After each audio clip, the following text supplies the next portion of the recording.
Anne tässä taas terve ja tällä kertaa tänään pääsekin mun kanssa seuraamaan aito hämäläistä kotiseututapahtumaa, nimittäin Mommilajärven soutelua.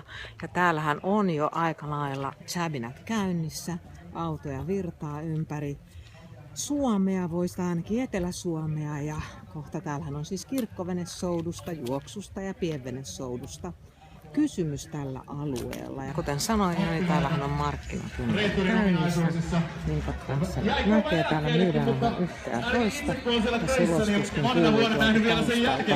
Tästä aivan tuolta pikaa, niin sitten mä löydän tuolta tuolla Siipan eli autokuskin, eli huoltomiehen, joka nyt tänään tällä kertaa on täällä nauttimassa muun muassa noita aivan upeita gluteenittomia muikkuja, joita täällä tarjotaan.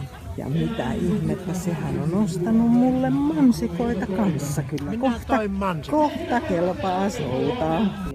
Kovaa. Melkein rinnan tullaan kohti maalia. Säähän on täällä mitä mainioin.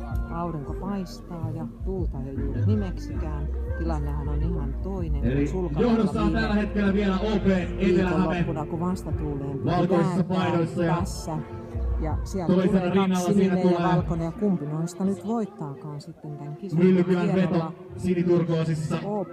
OP on ja Myllykylän veto.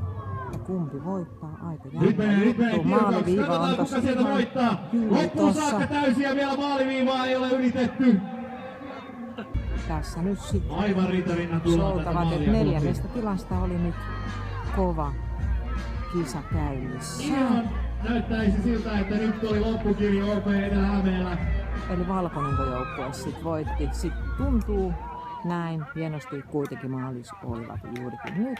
Ja soutavat tuonne sitten tuonne rantaan, josta meidänkin joukkue sitten, niin tähdenkään joukkue aivan tuota pikaa starttaa. Ja hienosti airot pystyy siellä sitten nostetaan.